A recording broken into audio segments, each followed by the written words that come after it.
Welcome to the 2022 tutorial series for TurboQSA. My name is John Fisher and I'm the President and CEO of TurboQSA.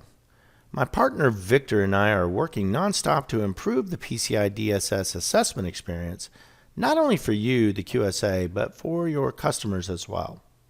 We do our best to keep this content up to date and relevant, but as you know, we also work hard to deliver new features. Therefore, check back often to stay caught up on our latest features and how to best use them in your environment.